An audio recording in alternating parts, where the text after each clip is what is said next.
Last time I was in this building, it was for the interview for this job, the final panel interview with the Access trustees, so it's nice to be here under slightly less intimidating circumstances today.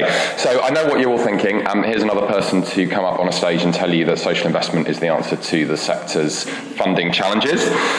You'll be pleased to know that that's not what I'm going to say. Social investment might answer some questions like, how do I cash flow a payment by results contract, or how do I invest in new equipment for my organisation?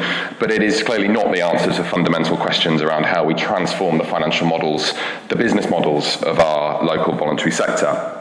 But I do offer an answer to that, not a comprehensive answer, not the whole answer, not an answer for everybody, but an important part of the picture nonetheless, and that is earned income, especially from trading. NCVO research shows that earned income now accounts for more than half of the voluntary sector's income, and it shows the highest growth. And that's growth in a context that we know well. Generating income and achieving financial sustainability is the most pressing challenge across the sector. Less money from statutory resources, demand for our services going up, diversifying income streams considered the top priority, and yet optimism in our sector remains strong.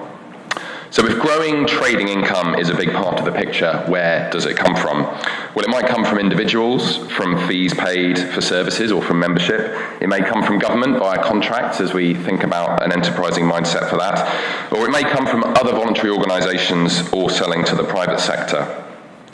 What you sell might be directly related to delivering your charitable activities, or it might be your trading activity is ancillary for that, for the purpose of generating unrestricted income that you can then reinvest in that charitable activity. Income diversification was one of the main areas of support that which organisations received through Big Assist, and in many cases that's been about selling services that were previously free to the local sector. Big Assist helped fund peer learning around how best to do this, and I'm looking forward to the discussion around what these models look like, because I know there's more knowledge in the room than there is here. But that represents a big cultural shift within infrastructure organisations, and crucially the evaluation of Big Assist highlighted how that change can enable local infrastructure organisations to be better able to also support the enterprise development in their local sector as they've been on that transformation themselves. And in organisations, that shift from previous grant funding to enterprise is not binary. It's not that you suddenly wake up one morning and become a social enterprise, but it's about developing earned income models which form part of an overall business model that works for the organisation. So let me give you a couple of examples that are well known to us at Access. One organisation in Kent supporting children with disabilities, including through providing respite care. They have contracts with a number of different local authorities, fees direct from some service users, and a significant public fundraising operation. But they've also developed a specific new source of trading income by selling excess bed capacity to local authorities outside of the area to place high-need service users. And on that spot purchase basis, they've been able to lend against that operation and refurbish parts of their building to be able to provide more of that service. So the trading operation is just part of a bigger model.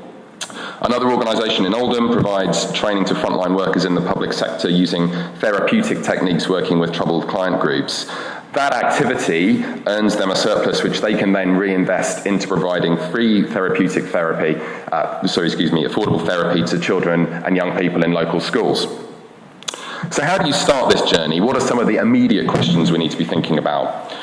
Well, what is it that you can sell? Andrew's already mentioned some examples. Is it a product? Is it simply space in your building? Is it something you already do or something new you could begin to do? To what extent is it related to your mission, and what are the implications for the impact that you deliver? Who will you be selling to, and who will your customers be, and how might they change over time? Who are your competitors? What are the gaps in the market that you can fill? What skills do you need in your organisation? Are they there already yet untapped, waiting to be realised, or do you need to strengthen the team to be able to deliver it? What will your beneficiaries think of this shift of direction for your organisation? And do you need access to finance to make that happen?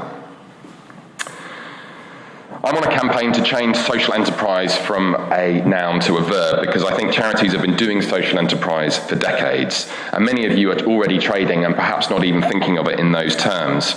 It can be part of the mix, and I think it can be an increasingly large part of the mix for many of us. So what I want to explore this morning, and what I think we need to discuss, are what are the most successful and effective business models evolving within infrastructure? What are the products? What can be sold and to whom? How profitable can it be, and how do we understand the nature of those models and the scale that they need to operate at? And to what extent does that enhance your impact? And then how does that same logic apply to the support that you're providing to the local sector to help the local social action become more enterprising as well? Thank you.